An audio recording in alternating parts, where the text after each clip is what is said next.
बच्चों ने। चलिए तो स्टार्ट करेंगे अपन thermal properties of matter. Brightness आप बढ़ा सकते हैं, थोड़ी देर में आपको डिस्प्ले हो जाएगा। युवराज अभी जाओ, बाद में भेजना, अभी भेजना, बाद में क्लास स्टार्ट हो गई ना। ठीक है, ओके।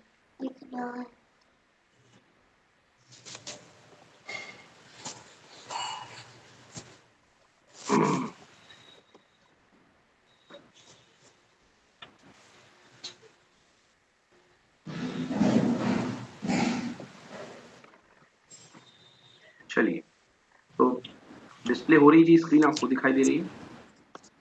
Yes sir. थोड़ा सा साइलेंट अच्छे से आ जाइएगा, यहाँ पे शोर वगैरह ना हो। अब अपन पढ़ना स्टार्ट कर रहे हैं जी। चैप्टर का नाम है थर्मल प्रॉपर्टीज ऑफ मैटर। इस चैप्टर में हम पढ़ेंगे कि जो मटेरियल होते हैं, मैटर का मतलब सॉलिड, लिक्विड, गैस, वो उनकी थर्मल प्रॉपर्टीज क्या होती है। मतलब वो थर्मली, मतलब हीट का उन पे क्या एक्शन होता है। जब उनको आप हीट देते हो तो उनमें क्या चेंजेस आते हैं, क्या इफेक्ट दिखाते हैं। पढ़िए पहला question, question number 1।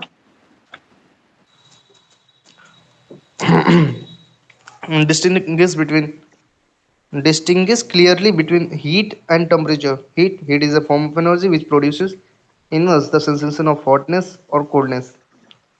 According to dynamic theory, heat may be regarded as the energy of molecular motion, which is equal to the sum of the kinetic energy possessed by the molecules of by virtue of their translational, vibrational, and rotational motion. हाँ, तो भैया heat जो होती है, what is heat?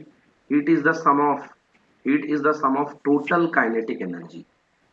मतलब कोई भी चीज को अगर आप हीट दोगे तो वो हीट जो होगी उसके अंदर जो मॉलिक्यूल्स हैं, उनके मॉलिक्यूल्स के भीतर तीन तरीके की एनर्जी होती है।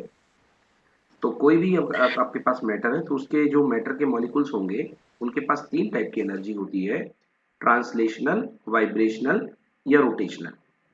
ठीक ना? तीनों भी हो सकती हैं, दो भी हो सकती हैं, एक भी हो सकती हैं। तो Yes, ये sir. जो सम कहलाता है आपका, इन तीनों का एनर्जी का सम कहलाता है, ये कहलाता है आपका हीट एनर्जी। Heat. ठीक है ना? हम्म। अब Yes, sir. पढ़ते हैं अपन टेम्परेचर। टेम्परेचर पढ़िए, थोड़ा मजे के साथ पढ़िए, एकदम clearly. Yes, sir. Temperature.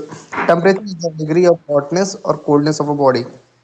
It may be defined as the thermal state of a body, which decides the direction of heat energy, direction of flow of heat energy from one body to another when they are placed in thermal contact with each other.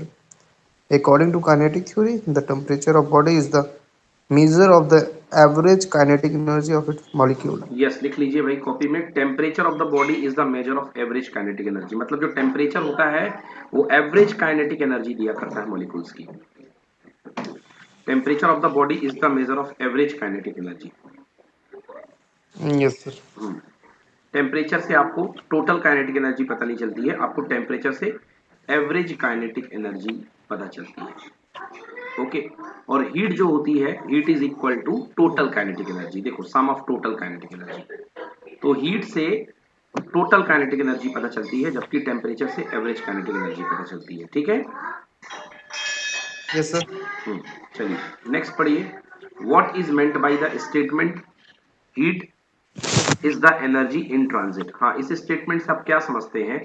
That heat is the energy in transit, मतलब ऐसी energy जो transit करे उसको heat बोलते हैं। इस बात से आप क्या समझते हैं? पढ़िए। So the part of the internal energy that is transferred from one body to another due to temperature difference between them is clearly the word heat is meaningful only as long as the energy is being transferred. So we define heat as the energy in the transit that flows from one body to another due to temperature difference between them. हाँ, अब जैसे मान लीजिए आपने एक बंदे से हाथ मिलाया, आपका हाथ गर्म है, दूसरे बंदे का हाथ ठंडा है। तो Yes. आपके गर्म हाथ से ठंडे बंदे की तरफ हीट का ट्रांसफर होगा, होगा कि नहीं होगा? होगा। आपके हाथों, टेम्परेचर डिफरेंस है। टेम्परेचर डिफरेंस है, आपके हाथों की गर्मी निकल करके जो है वो दूसरे बंदे के हाथों में जाएगी। आपके हाथों की गर्मी जो है निकल करके दूसरे बंदे के हाथों में जाएगी। तो यस सर। ये जो हीट वो एनर्जी होती है जो ट्रांसफरेबल होती है। जैसे टेम्परेचर डिफरेंस सेम हो जाएगा हीट जाना बंद हो जाएगी। तो हीट वो एनर्जी है जो ट्रांजिट होती है, मतलब ट्रांसफॉर्मेबल होती है, जो ट्रांसफर करती है। समझ गए ना? हाँ। यस सर, एकदम तो right. किसी बॉडी की पूरी एनर्जी हीट नहीं कहोगे, मतलब ये डिपेंड करती है कि दोनों का टेम्परेचर डिफरेंस क्या है। तो अमाउंट एनर्जी का वो अमाउंट जो दो बॉडी के बीच में ट्रांसफर हो सकता है, केवल उसी को हीट कहा जाएगा, बाकी को हीट नहीं कहा जाएगा। क्लियर आया समझ में? Yes sir. चलिए।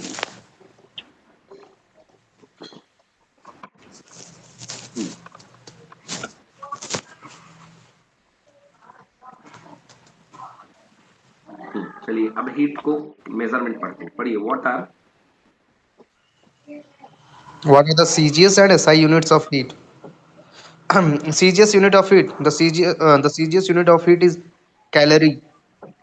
1 calorie is defined as the heat energy required to raise the temperature of 1 gram of water through 1 degree Celsius from 14.5 degree to 15.5 degree Celsius. Yes, तो किसी पानी के या किसी भी बॉडी के टेम्परेचर को 1 डिग्री सेंटीग्रेड से बढ़ाने के लिए जो एनर्जी की रिक्वायरमेंट होती है उसको बोलते हैं अपन 1 calorie. Okay, 1 calorie of the heat is defined to raise the temperature of water, 1 gram of water through 1 degree centigrade. Okay. तो एसआई यूनिट ऑफ हीट क्या होती है? जैसे सारी एनर्जी की यूनिट होती है वैसे एसआई यूनिट ऑफ हीट क्या होती है? जूल। ये इंपॉर्टेंट रिलेशन लिख लो, 1 कैलोरी इक्वल टू 4.186 जूल। बहुत काम में आएगा। Yes. नेक्स्ट, अगला पढ़िए, question 4। State Joule's law of equivalence between work and heat. Hence define mechanical equivalent of heat. So Joule's mechanical equivalent of heat, whenever a given amount of work is converted into heat, always the same amount of heat is produced. Thus, work done is directly proportional to what is sir ये क्या है Q क्या है sir यहाँ पर directly coulomb. Proportional, हाँ नहीं, Q coulomb नहीं है। देखिए, always the same amount of heat, heat है Q, heat cube is produce, मतलब जितना हीट निकलेगी उतना ज्यादा वर्क डन करना पड़ेगा, जितना वर्क डन करोगे उतनी हीट निकलेगी। देखिए, आप अपने हाथों को, दोनों हथेलियों को ले लो और रब करो। रब किया आपने? Yes sir. आप जितना ज्यादा मैकेनिकल वर्क करोगे, जितना ज्यादा रब करोगे, उतनी ज्यादा गर्मी निकल रही कि नहीं निकल रही है? Yes sir. हाँ, तो यही कहलाता है कि मैकेनिकल वर्क का हीट एनर्जी में बदलना। तो मैकेनिकल वर्क को हीट एनर्जी बदलने के लिए किसका रिलेशन दिया गया है बेटा? Joule's mechanical equivalent of heat बताया गया है कि हीट और मैकेनिकल वर्क और हीट में क्या रिलेशन होता है बेटा? मैकेनिकल वर्क और हीट के रेशियो को जे के इक्वल होता है। देखो कॉपी में, W upon Q equal to J. समझ में आया? Yes sir. हाँ, मतलब जो और जे मैकेनिक, को क्या बोलते क्या है प्रोनाउंस क्या है? वो लिखा हुआ ऊपर, Joule's mechanical equivalent of heat. J is called Joule's mechanical equivalent of heat. हाँ, so W is proportional to Q, मतलब mechanical work is proportional to heat. W equal to J Q, J equal to W by Q. पढ़िए, if के Q equal to yes 1, यहाँ से पढ़िए, if Q equal to 1। Sir एक minute. Q is equal to 1, then J equal to W. If the proportionality constant is called Joule's mechanical equivalent of heat, it may be defined as the amount of work that must be done to produce a unit quantity of heat. J equal to, J equal to 4.186 joule per calorie equal to 4.186 into 10 to the power 7 erg per colour. calorie. बिल्कुल सही, क्योंकि 1 joule में 10 की power 7 अर्ग होते हैं। Done, आगे समझ में इतना? कुछ पूछना है Yes, इसमें? sir. ओके, चलिए अब अगला टॉपिक पढ़िए। अगला क्वेश्चन, थर्मोमेट्री। पढ़िए question. Thermometry. Yes. So the thermometry, the branch of physics that deals with the measurement of temperature, is called thermometry. So what is thermometer? What is a thermometer? What is its principle? So thermometer, any device which is used to measure the temperature of a body, is called thermometer. Principle of a thermometer. So a thermometer makes use of some measurable property called thermometric property, which charges linearly with which temperature. Changes, which Some of changes, the which changes है बेटा? so which changes linearly with temperature. Some of the thermometric properties are length, volume, pressure, electrical resistance, thermoelectric, thermoelectric, thermo EMF, radiated power, etc. Mercury and alcohol are the liquids we use in common liquid in glass thermometers. हाँ, Yes, जो sir. हम लोग thermometer use करते हैं उसमें जो common liquid use करते हैं वो मरकरी एंड अल्कोहल होते हैं, क्योंकि ये बहुत बढ़िया Yes. एक्सपेंड करते हैं टेम्परेचर, बाकी बहुत बढ़िया एक्सपेंड करते हैं। तो जो हम लोग थर्मोमीटर एक्सपेंड यूज करते हैं पुराने वाले, आजकल तो डिजिटल आ गए हैं, है ना। तो पहले जो थर्मोमीटर यूज Yes, हुआ sir. करते थे कांच वाले, उनमें थर्मोमेट्रिक प्रॉपर्टी क्या हुआ करती थी? लेंथ ऑफ मरकरी कॉलम क्या होती थी? Length or मरकरी कॉलम, है ना। uh, बोलो, length of yes, mercury sir. Column. Length of mercury column मतलब जितना जितना टेम्परेचर वेरी करेगा उस हिसाब से मरकरी कॉलम की लेंथ वेरी करेगी। तो ऐसी प्रॉपर्टी जो टेम्परेचर के साथ लीनियरली वेरी होती है उन प्रॉपर्टी को बोलते हैं हम थर्मोमेट्रिक प्रॉपर्टी। चलिए क्वेश्चन नंबर 7 पढ़िए। What are the two fixed points on a temperature scale? So, fixed point on a temperature scale. To construct a temperature scale, two fixed points are chosen and are assigned to arbitrary numbers for their temperature. One number fixes the origin of the scale and other fixes the size of unit of scale. The temperature at which pure ice melts at standard pressure is chosen as the lower fixed point. The temperature at which pure water boils at atmospheric pressure is chosen as the upper fixed point. Yes. तो देखिए, अगर कोई भी thermometer आप बनाओगे तो आपको दो पॉइंट की जरूरत होगी। एक कहलाता है LFP, लोअर फिक्स पॉइंट, और एक कहलाता है UFP, मतलब अपर फिक्स पॉइंट। तो जिस पर पानी उबलना लगता है उसको बोलते हैं अपर फिक्स पॉइंट, और जिस पर पानी जम जाता है उसको बोलते हैं लोअर फिक्स पॉइंट। अब अपन different different type of thermometers पढ़ने वाले हैं। पढ़िए क्वेश्चन नंबर 8।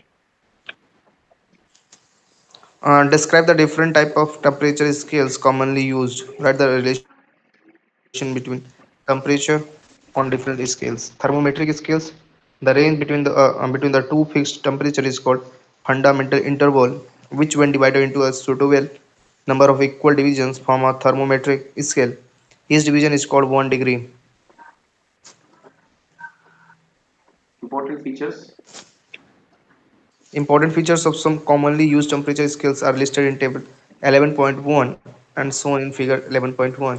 अब देखिए, हम थर्मोमेट्रिक स्केल आपको पढ़ा रहे हैं। थर्मोमेट्रिक स्केल क्या होती है? The range between two fix temperature is called fundamental interval. देखिए, टू टू फिक्स टेम्परेचर, देखिए जो रेंज होती है दो फिक्स इंटरवल के बीच में, दो फिक्स टेम्परेचर के बीच में जो रेंज होती है उसको बोलते हैं fundamental interval, which when divided into suitable number of equal divisions form thermometric scale. जिसको अपन सुटेबल इक्वल इक्वल डिवीजन से, मतलब कुछ फिक्स डिवीजन से डिवाइड करते हैं। अभी मैं इसको करा रहा हूं तो आगे आपको समझ में आ जाएगा कि मैं क्या कह रहा हूं। देखिएगा, हाँ, ये आपके पास देखिए थर्मोमीटर बनाने का तरीका है ये। हाँ, तो यहाँ पे देखिए, अगर आप सेल्सियस में बात करते हैं तो सेल्सियस में जो लोअर फिक्स पॉइंट होता है, मतलब मेल्टिंग पॉइंट ऑफ आइस कितना है, तो 0 डिग्री सेंटीग्रेड, और अपर फिक्स पॉइंट जो होता है वो होता है 100 डिग्री सेंटीग्रेड। और जो फंडामेंटल इंटरवल निकल करके आता है वो कितने का होता है? 100 का। मतलब इन दोनों के बीच का जो गैप होता है इसी को अपन बोलते हैं फंडामेंटल इंटरवल। समझ गए जी? लोअर फिक्स पॉइंट Yes, और sir. Yes, अपर अपर फिक्स पॉइंट के बीच का जो गैप होता है उसी को बोलते हैं अपन फंडामेंटल इंटरवल। ठीक है। तो yes, sir. इसी तरीके से फ़ारेनहाइट में ये है, इसी तरीके से ल्यूमर में ये है। तो आप चारों, अभी तक हमारे सिलेबस में जो 4 थर्मामीटर हैं वो इस एक आधार पे बनाए जाते हैं। ये देख लीजिए, ये बने हुए हैं ये चारों थर्मामीटर।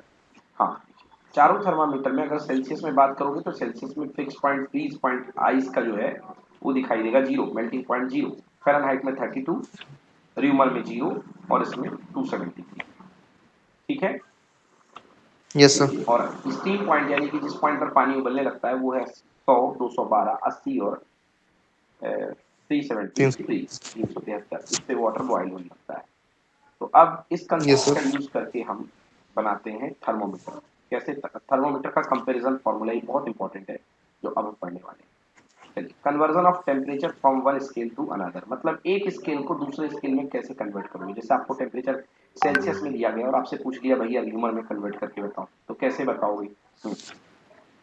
देखिए, चारों के लिए ये जो यहाँ से यहाँ तक का स्केल है चारों के लिए इक्वल है। चारों के लिए, ये Yes, sir. इक्वल है। बस ये है कि इनके मतलब रीडिंग्स अलग अलग अपन ने माने हैं, किसी में अपन ने इसको 100 पार्ट में ब्रेक कर दिया, किसी में अपन ने इसको 180 पार्ट में ब्रेक कर दिया, किसी में 80 पार्ट में और किसी में 100 पार्ट में ब्रेक कर दिया। चलिए पढ़िए, conversion of temperature. From one scale to another. So to convert the temperature from one scale to another, the following relation is used. Temperature on one scale, lower fixed point, is upon upper fixed point, minus lower. अच्छा नहीं. Temperature on one scale minus lower fixed point upon upper fixed point minus lower fixed point equal to temperature on other scale minus lower fixed point upon upper fixed point minus lower fixed point. हाँ ये देखिए, ये कहलाता है fundamental interval. जो upper fix point और lower fix point का difference है ना, इसी को अपन बोलते हैं फंडामेंटल इंटरवल। देखो अपर फिक्स पॉइंट कितना है, 100 है, और लोअर फिक्स पॉइंट 0 है, तो 100 में से 0 माइनस करोगे तो कितना आएगा, 100। तो ये जो नीचे बैठा हुआ है इसको बोलते हैं सब अपन आएगा. Fundamental interval. डिवाइड कर देते हैं इससे। चलो पढ़ो, as shown in the above figure. Sorry. As shown in the above figure, if the temperature of body is measured Tc, Tf, Tr, and Tk on Celsius, Fahrenheit, Reaumur, and Kelvin scales respectively, then Tc minus 0 upon 100 minus 0 is equal to Tf, temperature in Fahrenheit minus 32 upon 212 minus 32 is equal to Tr, temperature in Reaumur minus 0 upon 80 minus 0.